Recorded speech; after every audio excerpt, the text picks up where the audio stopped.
आज हम बहुत ही जरूरी विषय पर बात करने जा रहे हैं, कर्मचारियों के अधिकार, विशेष रूप से शिक्षकों के अधिकारों पर।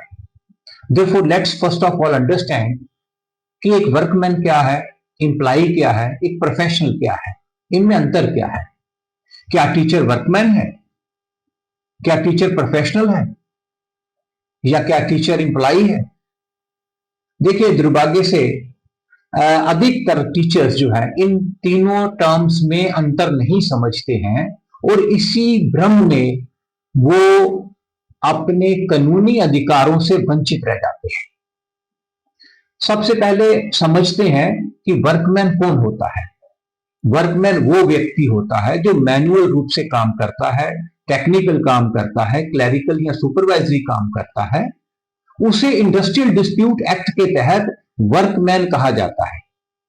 उदाहरण के तौर पर factory workers, clerks, technicians, drivers, helpers इत्यादि। टीचर वर्कमैन नहीं है, because teaching is an intellectual and educational activity. A workman, you see, can be an employee. Any workman can be an employee, but all employees are not workmen. अब समझते हैं professional कौन होता है। Professional वह होता है जो इंडिपेंडेंट रूप से अपने प्रोफेशन को चलाता है, जैसे डॉक्टर्स हैं, लॉयर्स हैं, चार्टर्ड अकाउंटेंट्स हैं, इंजीनियर्स हैं, वगैरह वगैरह, और जिस पर इनकम टैक्स एक्ट की सेक्शन 194J लागू होती है, उन्हें प्रोफेशनल्स कहा जाता है। लेकिन टीचर्स को section 194 of the income tax act जो है में प्रोफेशन नहीं माना गया है। A doctor is a professional, but all professionals are not doctors. इसलिए टीचर रेगुलर हो या कॉन्ट्रेक्चुअल हो, एडॉक हो या गेस्ट टीचर हो, खासकर पर गेस्ट टीचर जो सारा दिन स्कूल में रेगुलर टीचर्स की तरह काम करता है, कानून की नजर में ये सब प्रोफेशनल नहीं है। मतलब टीचर्स प्रोफेशनल नहीं है। टीचर आखिर है क्या? जब टीचर ना वर्कमैन है और ना प्रोफेशनल है, तो साफ है कि टीचर एक एम्प्लॉय है। एम्प्लॉय क्या होता है? जो व्यक्ति वेतन पर काम करता है और हर महीने वेतन लेता है, उसे हम एम्प्लॉय कहते हैं। अब प्रश्न ये उठता है कि जब शिक्षक एम्प्लॉय है तो उस पर कौन कौन से कानून जो है वो अनिवार्य रूप से लागू होते हैं।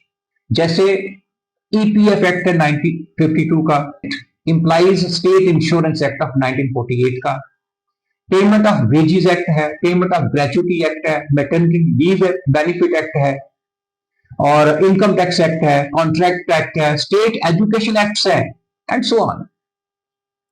आज मैं केवल बात करूंगा ईएसआई पर।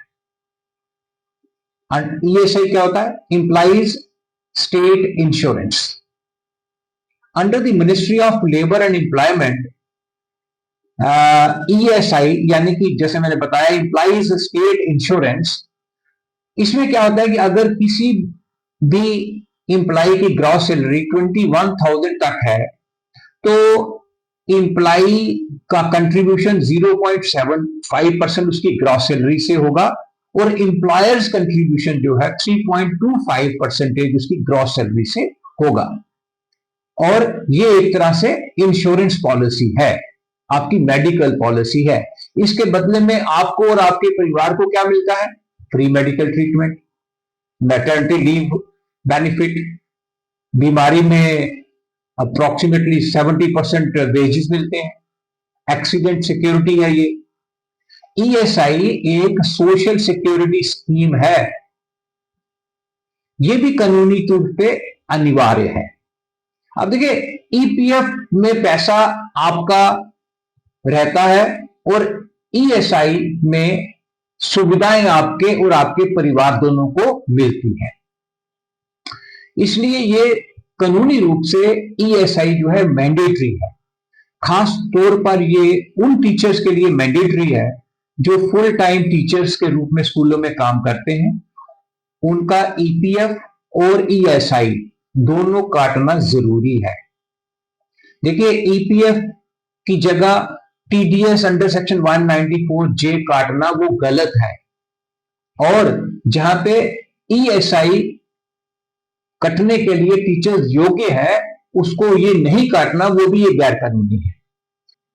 याद रखिए, शिक्षक कोई प्रोफेशनल कंसल्टेंट नहीं है, शिक्षक इंप्लाई है, और डेजिग्नेशन नहीं बल्कि नेचर ऑफ वर्क जो है उससे ही ये साबित होता है। इसलिए रेगुलर टीचर हो या कॉन्ट्रेक्चुअल हो या गेस्ट टीचर हो, जो भी टीचर रेगुलर टीचर की तरह काम करते हैं उन सब का ईपीएफ और ईएसआई काटना अनिवार्य है। ये वीडियो शेयर करें, शिक्षकों को जागरूक करें, अपने अधिकारों को पहचानें और इस चैनल को सब्सक्राइब करें। आप सबका धन्यवाद।